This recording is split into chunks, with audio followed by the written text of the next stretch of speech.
Hi, my name's Mike, and this is a video playbook. Just a quick intro. My name's Mike. I'm a developing trader trained in the SMB style of trading. I am not a trader on the desk, nor do I have any professional affiliation with SMB Capital, but I am going to use their slide deck and I'm going to talk about the strategies and techniques that I have developed as a developing intraday equities trader. Here's SMB's disclaimer, which I think is good enough for me. This isn't investment advice. This is just simply a guy in his house telling you how I trade stuff and how I learned to trade.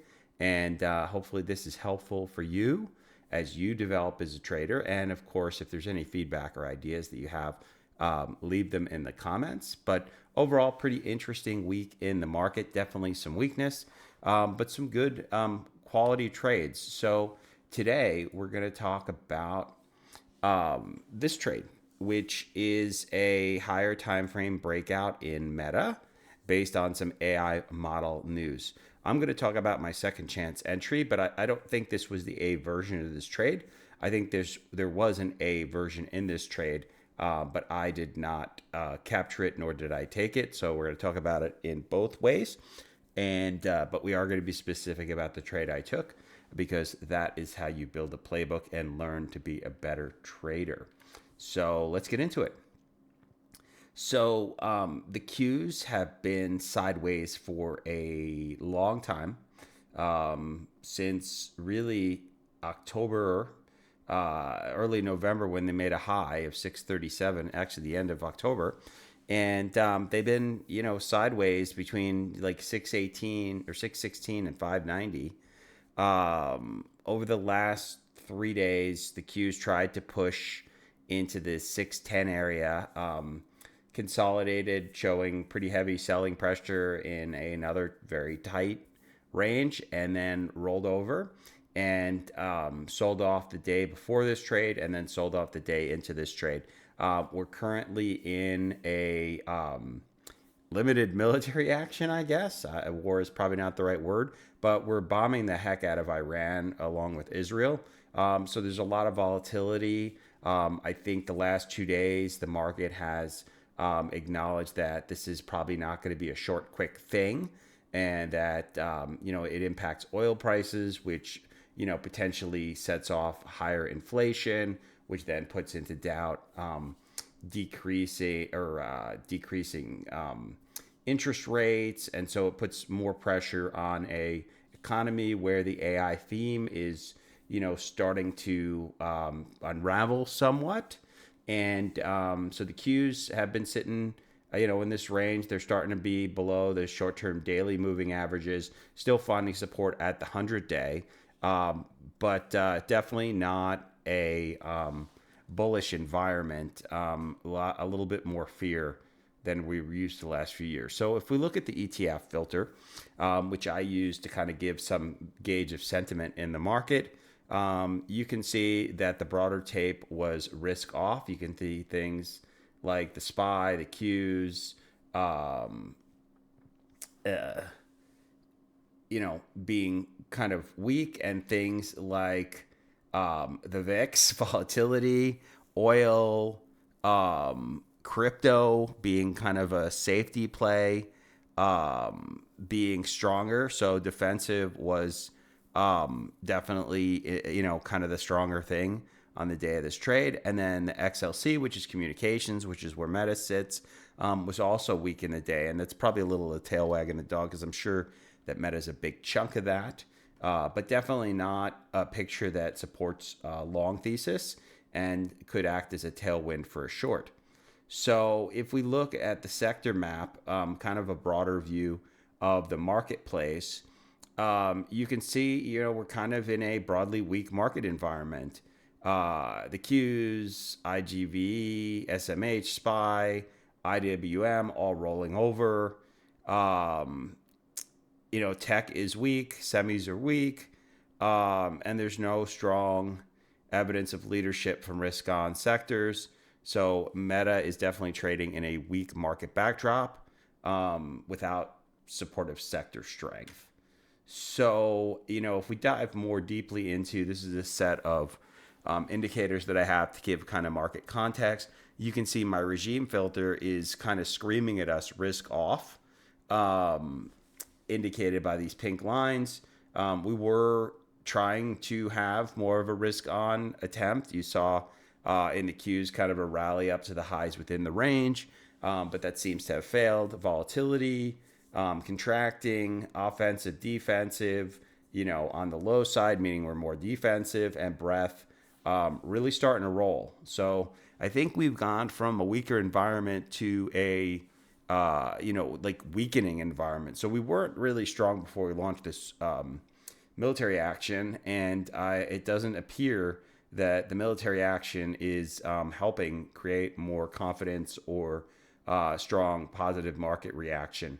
If we look at the number of SPY issues trading above their 50, 100, and 200, up till more recently, we were kind of still holding. Like things were weak in the indexes, but we were holding. But, in the last few days here in March, we've started to really roll again, starting to look more bearish, definitely weaker.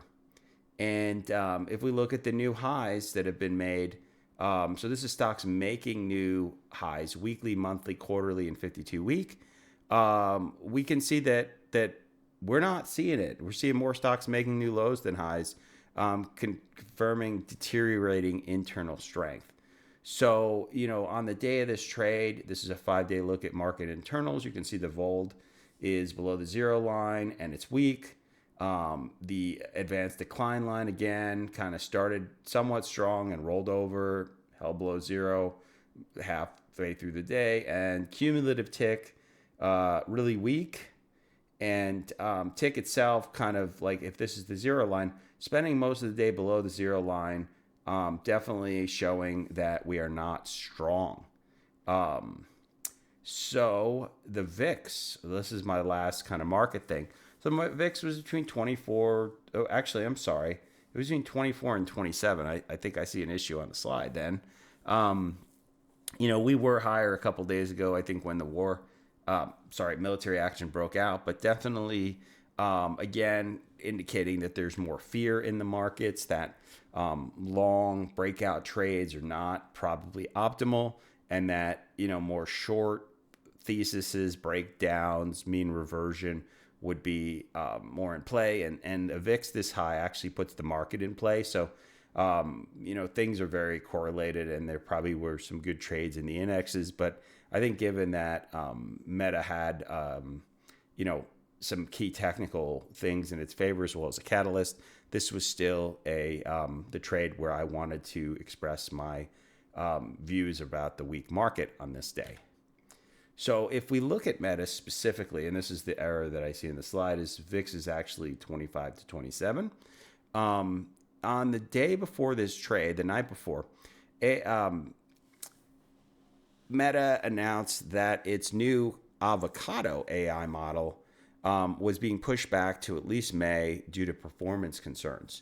I think the concern this raises is that Meta is spending a ton of money, hiring lots of AI engineers, lots of CapEx, lots of investment in AI, and they're not the leader in AI, right? Like they're not OpenAI, they're not Google, they're not Anthropic, and so it's not like they're in the lead and they're spending a lot of money, and this isn't a good thing, right? Like they're not killing an AI, and now they're pushing back their deadlines. So like, are they falling further behind? Kind of feels like it, right? And then AI itself has not been super strong over the last few months, and so now you have a company investing heavily in AI, kind of losing or falling behind in the race. This felt like a catalyst that could potentially knock this thing off its little ledge that it's been sitting on, and indeed it did. So it did 1.25 RVol, which is not earth shattering. The ATAR on this thing is nice. It's like 1950. And this stock doesn't do a ton of volume.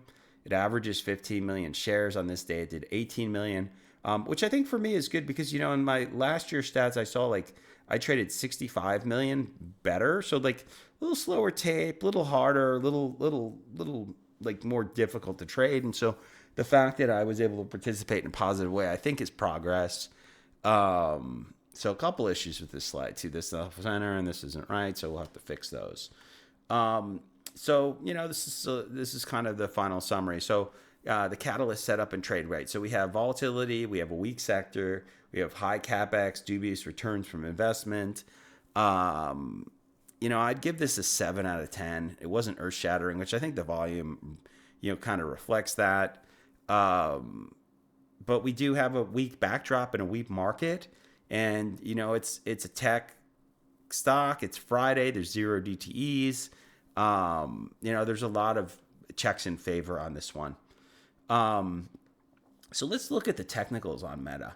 So Meta is definitely, if you look at the longer term, your 200, 100, 200, 100, still kind of in a primary uptrend, but the shorter term, the 50, the 100, the 50, the 10, 20 day, starting to look like spaghetti here. So definitely lost momentum here and stalling out and getting kind of tighter in a range, looking like it's getting ready to distribute.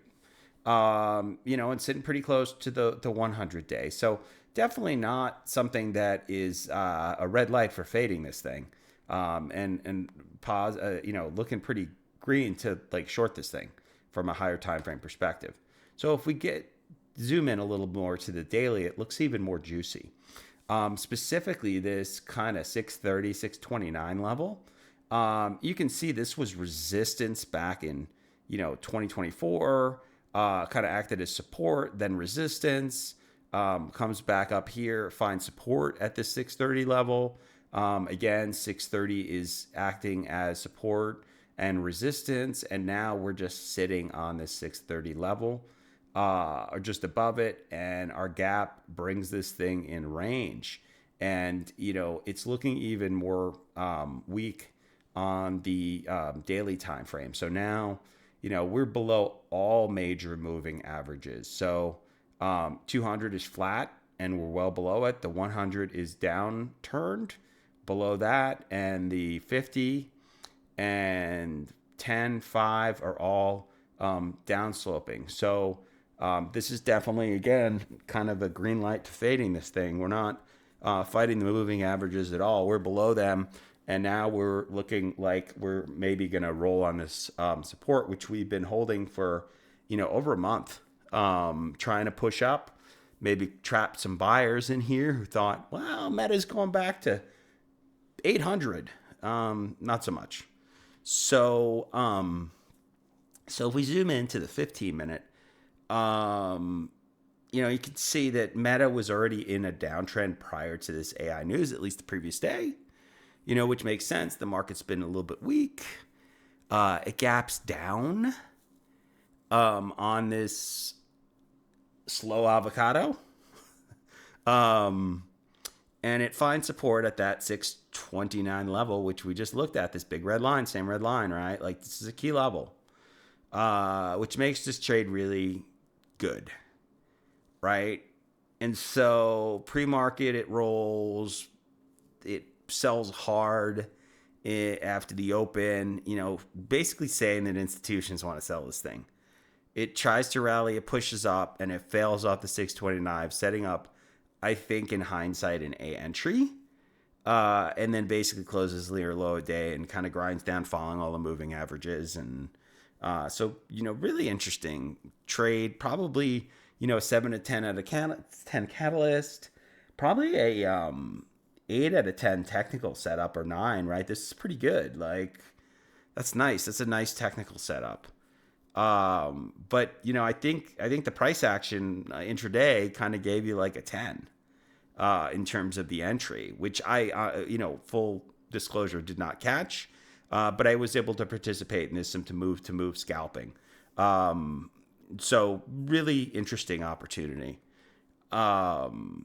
So if we look at the intraday, we see again, like it's sitting on this ledge, kind of bleeds through, and then rolls hard for this opening drive. Really weak open, And this is a good reason why you don't need to chase these opening drives necessarily. And I'm still kind of like pushing myself on that, right? Like, because we think this is the opportunity, but really, I really think it's much clearer after this thing validates. So it has this really tight consolidation. I think what's critical about this is where this happened. It happened below 629, so it could not get to 629. And if you looked at the look of this, it just looked different. In fact, this is where I'm kicking myself because I saw this and I saw that wiki tight consolidation showing like a real battle here. And I should have just stayed keyed in on this. Instead, I got like distracted on something else and really missed an A trade here. So that's not acceptable.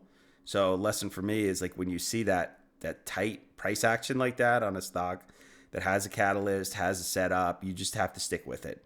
You really do. Like this is throughout the potential of an A, and it had this attempt to squeeze or push up, break that consolidation, and stuffed right at that 630 level. Like that's so clear. And once you fail at the top of a range, what are you going to do? You're going to go right down through the bottom of the range. And so I think, if you're super aggressive, you take the stuff at the top. If you're a little bit more looking for confirmation, you take the failure through the bottom of the range, either which is worth a risk. The difference is on the stuff, you're getting a risk against a much tighter entry. For me, I think the a risk against high a day after confirmation is a good way, or you could build the position. There was also an A fashionably late. I really do think that's an A version of a fashionably late because you're inside a higher time frame setup, catalyst setup trade. It's all there, and it trapped.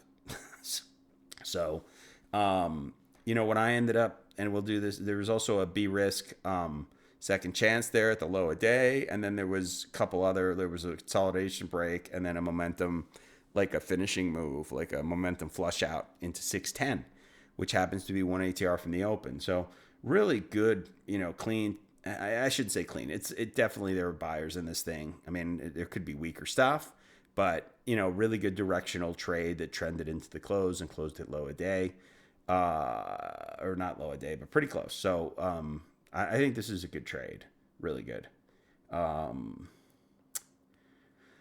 So higher time frame breakdowns, we want to see a key higher time frame support level in play. We want to see pre-market behavior that aligns. We saw it sitting on that ledge. We want to see catalyst that adds pressure. We had it.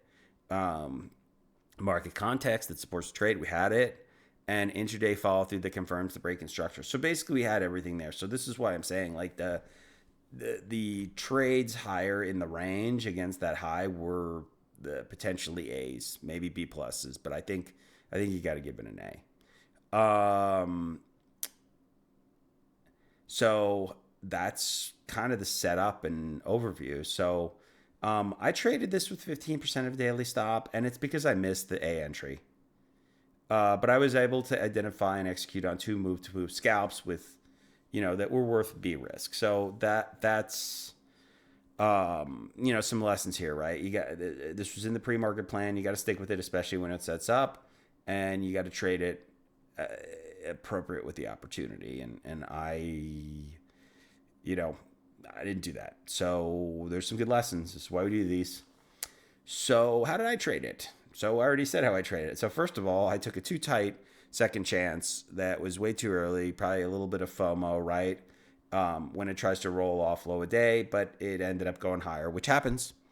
But I stuck with it, and I got short again on the second roll, and that one worked. Had a nice waterfall type move, making a new low a day, but I exited out too early. I definitely should have held a chunk of this for a runner, given the higher time frame context. It warranted that. So I did not achieve my goal of improving my execution and big picture trading on this. I traded, there's still an opportunity to capture this in a big picture move, even though I missed the A entry. So there's 2 mistakes I've already identified. A, I missed the A entry, and B, even when I got in on the B entry, I traded as a move to move. I did capture another move to move for the capitulation move. So all in all, it was a profitable setup and trade, even very profitable. But like my goal is to optimize execution and execute at an elite level. And this is not elite level execution. Uh, this is sub elite. Let's just put it that way. This is unacceptable. And so we need to make this better, right? That's how we become elite level traders. We got to improve. So here's what it looks like ideally.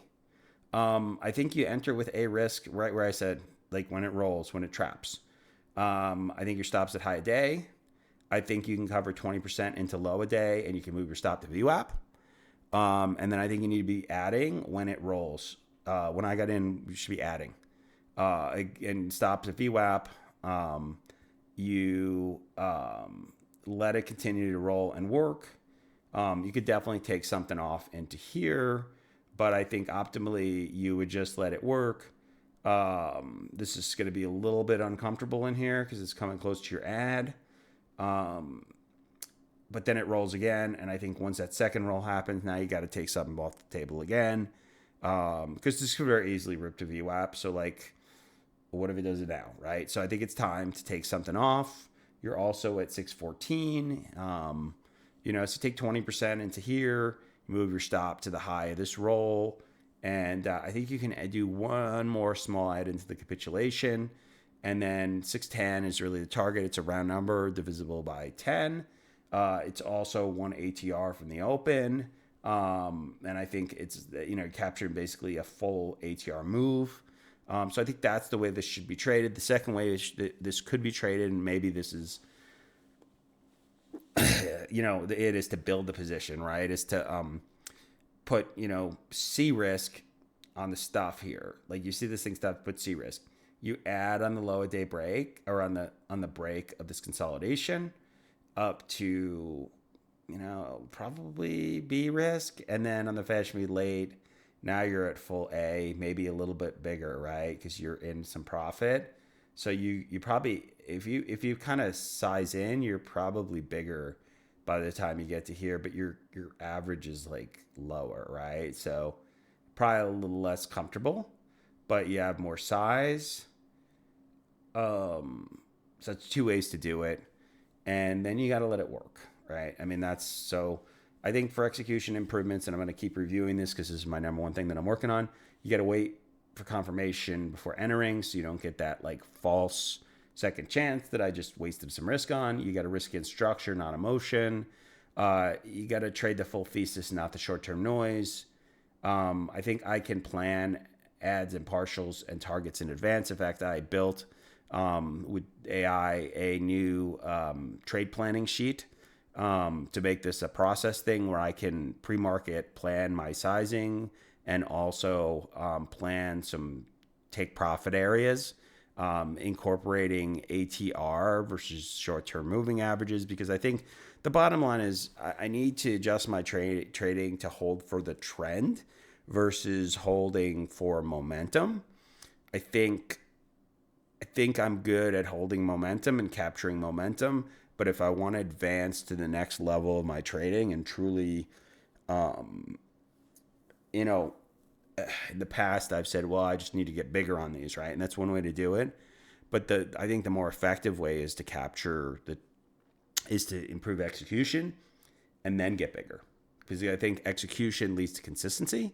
Sizing can, without execution being optimal, can lead to inconsistency. So I think this is the lesson for me in terms of where I can improve my trading, and I intend to.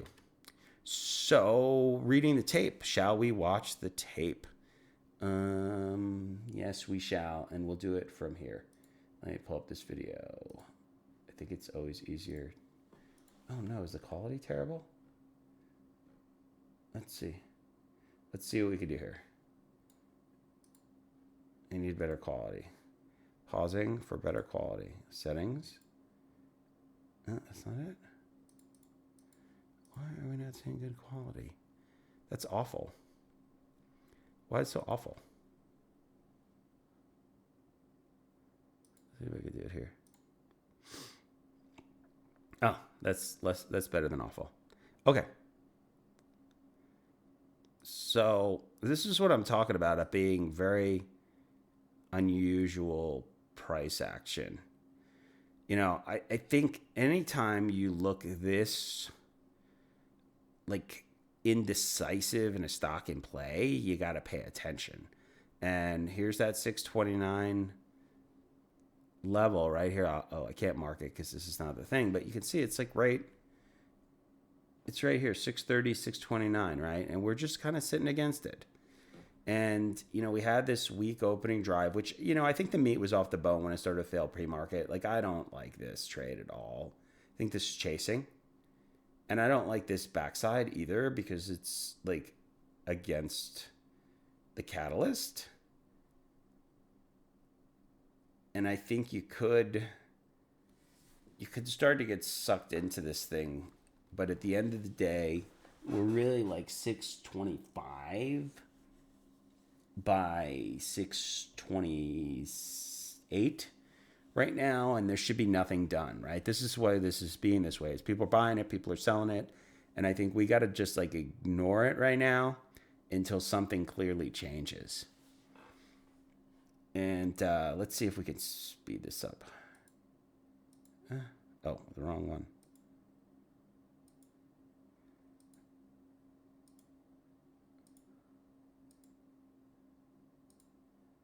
Let's see here. Still consolidating. Oh, that's starting to look different. Let's look at that bid. That bid is stepping up. Now, if you like this stock, you might even buy that right now. Like it's going up, right? But I think this is where you got to think about your thesis. Is your thesis that this is going to bounce from here in a weak market? I don't think so. I think you got to be patient and not be like a cat with a ball going by and not pounce on this. You just got to sit and see what happens. And actually, probably the even better thing is to think about this is making this trade so much better. So, bids are stepping up.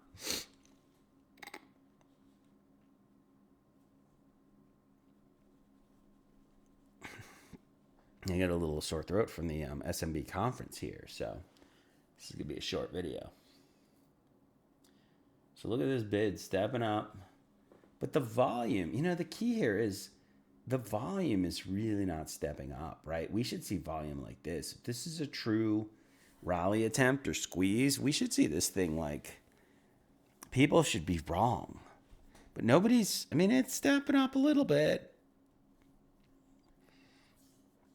But that volume is interesting, right? So now what's our price? 628.50. So remember, 629 is kind of that level that was support. Now, if it becomes resistance, that gets really interesting, right? So that's probably the way to think about this is like, if that support becomes resistance, we have game on. And this is trapping people right here. People are buying this. And they become the fuel to the fire that breaks this range. So now 628.90, 629. Look at how we just dropped. Look at the offer. Let's see. Now this is the key spot, so it should step up here. Or it could consolidate here. Now see if it consolidated here and broke 629, I think that would have been kind of an interesting-ish long trade, right? Because now we're like trapping all these people. So this would have become a big giant trap. But if it can't consolidate above 629 and it can't hold, and better yet, momentum comes into the downside, I think that is our A trade. I really do. See, I think this would be hard for me to get short against because it hasn't confirmed. Nobody's really wrong. This could just rip up. So building into this would not be the trade for me. Just looking at this again, like I don't, maybe do this a lot more for years, then it's worth it because the risk to reward is so good. But I gotta bet that it's a B right here. Like, you can't really put A here. You'd have to really like this. But I think now it's looking more A-ish now. Like, ouch. If you're long here and you bought this, like, you're not right. But I think when you lose the moving averages, that's when it becomes like an A. And when it takes out this bottom of the consolidation, I really think this is a risk against here. I mean, you have all this structure. Your, support basically became resistance at that point. And so I think you have the ingredients to an A. So this is the key moment, right? We're at that high. So this could bounce right here. Is it going to bounce? I think we know the answer, but still kind of interesting.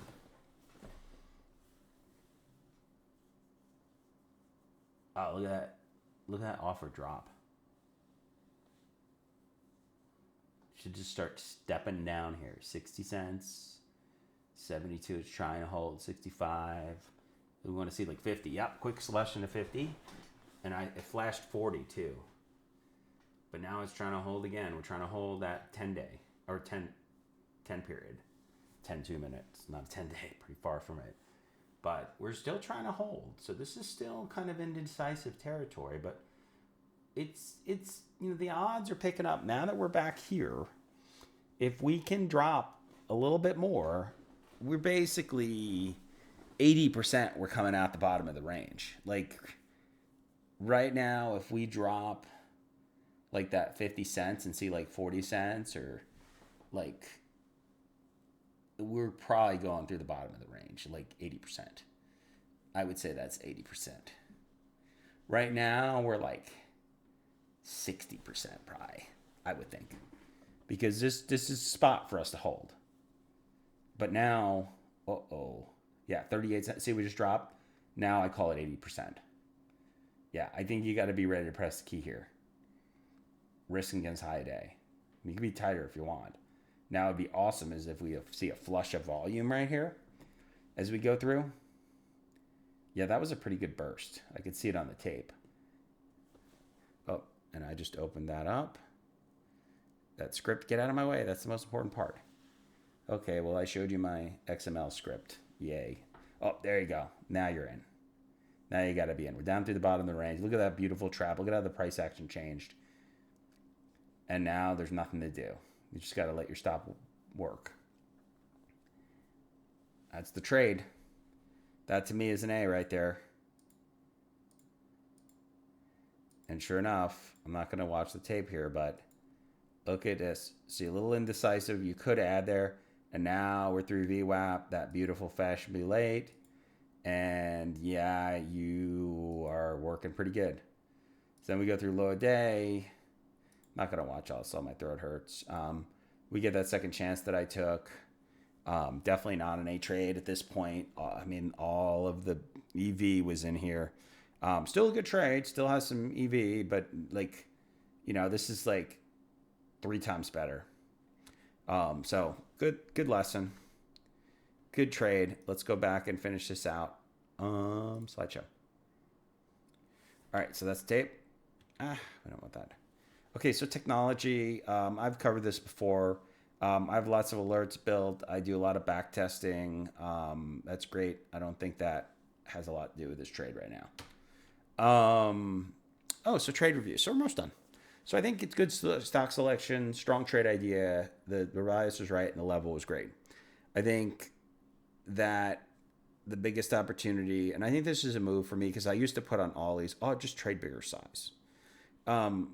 It's improving execution. Like I'm identifying those specific areas where I can get a better entry, hold my size longer, which I think is the biggest opportunity. In this one, it's a better entry, but in many of them, it's holding more size longer, which is very different than getting bigger.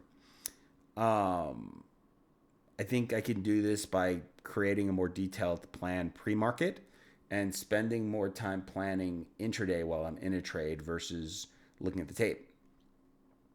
I think that There are definitely pieces that I can, you know, take of this trade, but those should be part of a larger thesis, not just the trade. So what I can do better is to be more patient entry, use structured based risk, pre-plan, avoid turning a high conviction setup into a scalp, which is what I did basically. But I think this is progress because a year ago or a year and a half, I'd probably be like, "Yay, I made money, it worked!" But that is not consistency because the problem is you have to make more on your best trades if you want to be consistent. It just is what it is. You cannot scalp your best trades into consistency. All it does is lead to inconsistency because you're not making enough on those trades, and every trader loses quite a bit, quite frequently. And so if you're not optimizing those trades where you are in alignment, where you did call it right, where you have a good idea and you have a good entry and you have a good place to risk, then the totality of mistakes and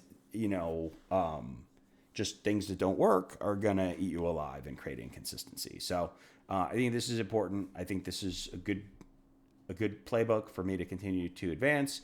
I give myself 100. I'm sure Bella would not, but that's it. That is the meta trade, and I hope you got something out of it. I sure did because I got to do another rep and find a couple mistakes. And if you like this, gee, I sound like a YouTuber. Like and subscribe. And check out my other playbook videos because I'm working on these and I could always use some feedback. And I hope this helps you as much as it helped me. Have a good day.